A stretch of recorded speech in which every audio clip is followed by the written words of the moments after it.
नमस्ते। आज की इस चर्चा में आपका बहुत बहुत स्वागत है। आज हम एक बेहद ही क्लासिक और गहरी कहानी का विश्लेषण करने वाले हैं, जिसका नाम है किस्मत का धनी और विचित्र सोने का अंडा। सच मानिए, ये कोई आम लोक कथा नहीं है। इसके अंदर लालच, दया और हमारे कर्मों के अंतिम फल की एक बहुत ही दिलचस्प कहानी छुपी है। हम लोग अक्सर किस्मत और भाग्य की बातें करते हैं ना, लेकिन ये किस्मत आखिर तय कैसे होती है? चलिए आज इस कहानी की गहराई में गोता लगाते हैं और इसी सवाल का जवाब ढूंढते हैं। कहानी में आगे बढ़ने से पहले जरा इस एक सवाल पर गौर कीजिए। मान लीजिए अचानक से आपको एक बेशकीमती सोने का अंडा मिल जाए। एक तरफ वो अंडा है जो अपार धन दे सकता है, और दूसरी तरफ एक ऐसा विकल्प है जहां दया और निस्वार्थ सेवा दिखानी हो। ऐसे में क्या चुना जाएगा, धन या दया? आज की हमारी पूरी कहानी इसी एक बड़े और जिंदगी बदल देने वाले चुनाव के इर्द गिर्द घूमती है। ये एक ऐसा सवाल है जो किसी भी इंसान के असली चरित्र को सामने लाकर रख देता है। तो चलिए कहानी के पहले भाग से शुरुआत करते हैं, दो भाइयों की कहानी। कहानी की शुरुआत होती है एक गांव से, जहां दो भाई रहते हैं। बड़ा भाई आदित्य मेहनती है, शादीशुदा है, लेकिन अंदर से बहुत लालची है और अपने ही भाई को लेकर उसके मन में काफी कड़वाहट भरी है। दूसरी तरफ है छोटा भाई अशोक। वो फिलहाल बेरोजगार तो है, लेकिन स्वभाव से बहुत विनम्र है और हर मुश्किल को चुपचाप सहने की ताकत रखता है। अब होता क्या है कि आदित्य अपनी आर्थिक चिंताओं और पत्नी रज्जो के तानों से इतना परेशान और स्वार्थी हो जाता है कि वो बेरोजगार अशोक से उसके खाए हुए हर एक निवाले का हिसाब मांगने लगता है। बात इतनी बढ़ जाती है कि वो अंततः उसे घर से ही बाहर निकाल देता है। बस यहीं से इन दोनों भाइयों के रास्ते एकदम अलग हो जाते हैं। घर से निकाले जाने के बाद शुरुआत के कुछ दिन तो अशोक के लिए बहुत भारी थे। वो पूरी तरह टूट गया था और एक पेड़ के नीचे बस रोता रहता था। लेकिन फिर कुछ ही हफ्तों के भीतर गांव के मुखिया उसकी मदद करते हैं और उसे रहने के लिए एक पुरानी खाली झोपड़ी मिल जाती है। मुखिया की ही सलाह पर अशोक हार नहीं मानता और जंगल से लकड़ियां काटकर गांव में बेचना शुरू कर देता है। और देखते ही देखते कुछ महीनों में उसकी ये कड़ी मेहनत रंग लाती है। वो अपना जीवन दोबारा खड़ा कर लेता है। पर मजे की बात यह है कि अशोक की ये ईमानदारी वाली सफलता भी आदित्य और उसकी पत्नी की आंखों में खटकने लगती है। और यहीं से शुरू होता है हमारी कहानी का दूसरा भाग, रहस्यमयी सोने का अंडा। अपने छोटे भाई को सफल होता देख आदित्य के मन में फिर से लालच जोर मारने लगता है। वो सोचता है, अगर मेरा भाई लकड़ियां बेचकर इतना कमा सकता है तो मैं क्यों नहीं।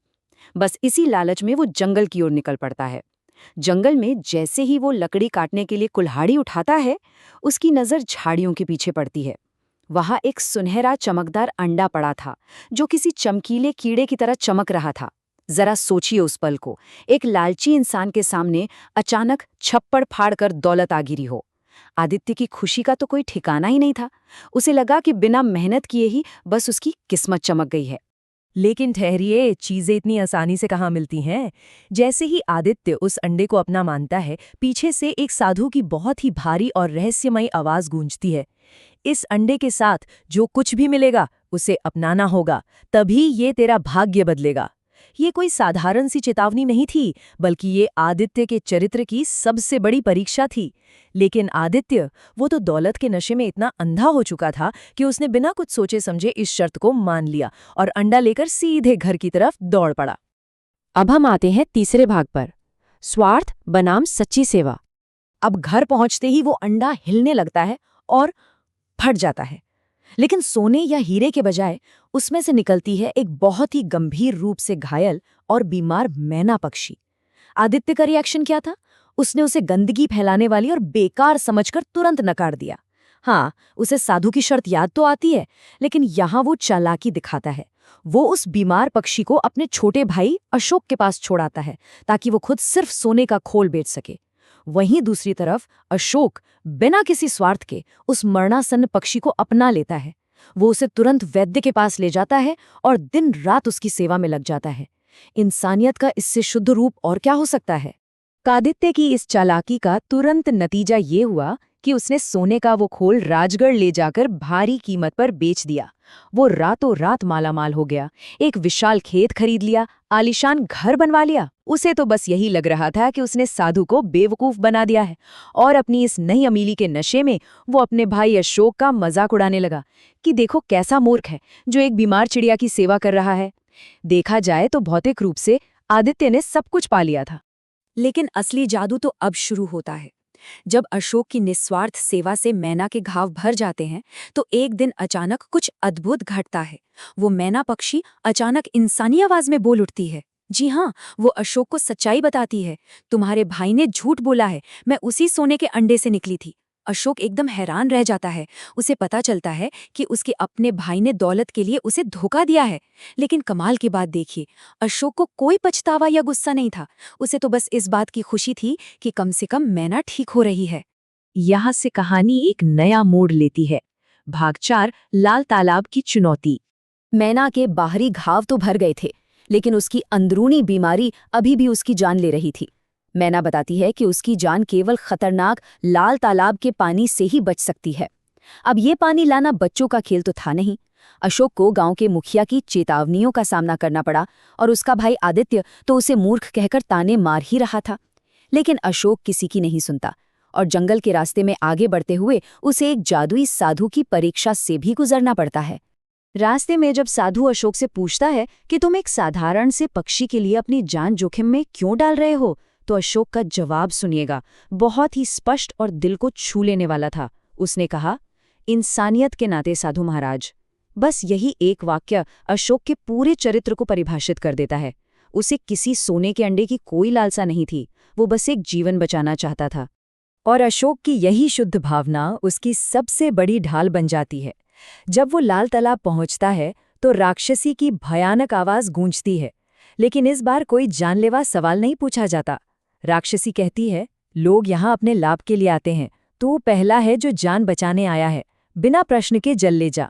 ये शानदार दृश्य हमें सिखाता है कि अगर इरादे नेक हों और दिल में निस्वार्थ भाव हो तो बड़ी से बड़ी मुसीबतें और बुरी शक्तियां भी रास्ता दे देती हैं। अब बढ़ते हैं कहानी के आखिरी हिस्से की तरफ। भाग 5, कर्मों का अंतिम फल। अशोक पानी लेकर सुरक्षित वापस लौट आता है, और अब आता है इस कहानी का सबसे जादुई और चौंकाने वाला पल।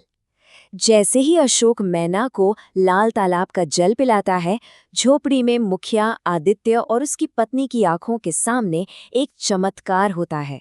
वो मैना पक्षी अचानक रंग बिरंगे प्रकाश में लिपट जाती है और देखते ही देखते एक बेहद सुंदर राजकुमारी सुलेखा में बदल जाती है। ये दृश्य देखकर वहां मौजूद हर इंसान बस सन्न रह जाता है। राजकुमारी के वापस अपने रूप में आते ही वो साधु भी वहां प्रकट हो जाते हैं और सारा रहस्य खुल जाता है। दरअसल राजकुमारी सुलेखा को उनके घमंड के कारण साधु ने श्राप दिया था, क्योंकि उन्होंने एक बेकसूर पक्षी को मार दिया था। और ये श्राप तभी टूट सकता था जब कोई इंसान निस्वार्थ भाव से उस मरणासन मैना की सेवा करे और लाल तालाब का जल लेकर आए। मतलब ये पूरा घटनाक्रम असल में साधु द्वारा रची गई एक परीक्षा थी। आदित्य ने सिर्फ धन चुना और वो बुरी तरह फेल हो गया, जबकि अशोक ने सेवा चुनी और उसने ये परीक्षा पास कर ली। अगर हम दोनों भाइयों के फैसलों और उनके नतीजों को एक साथ रखकर देखें तो कहानी की सबसे बड़ी विडंबना सामने आती है। आदित्य ने चालाकी दिखाई और सोने का खोल चुना। बदले में उसे क्या मिला? कुछ समय का धन। लेकिन जब सच्चाई सामने आई तो जिंदगी भर का पछतावा। वहीं दूसरी ओर अशोक, जिसने केवल एक बीमार पक्षी चुना और निस्वार्थ सेवा की, उसे इनाम में राजकुमारी सुलेखा का प्यार और उनका पूरा राज्य मिल गया। आदित्य ने सबसे ज्यादा पाने की कोशिश की, लेकिन अंत में सबसे कम पाया, और अशोक ने कुछ नहीं चाहा, लेकिन उसे सब कुछ मिल गया। तो इस चर्चा के अंत में ये एक गहरा सवाल हमें सोचने पर मजबूर कर देता है। धन से अमीरी मिलती है या इंसानियत से? असली भाग्य है क्या? ये कहानी हमें याद दिलाती है कि किस्मत आसमान से नहीं टपकती, बल्कि ये हमारे सही और गलत फैसलों से बनती है। सच्चा राजा वही होता है जिसके दिल में इंसानियत होती है। अगली बार जब आपके सामने ऐसा कोई चुनाव आए तो ये जरूर सोचिएगा कि वो फैसला आपको किस दिशा में ले जाएगा। आज की इस चर्चा में हमारे साथ जुड़ने के लिए आपका बहुत बहुत धन्यवाद।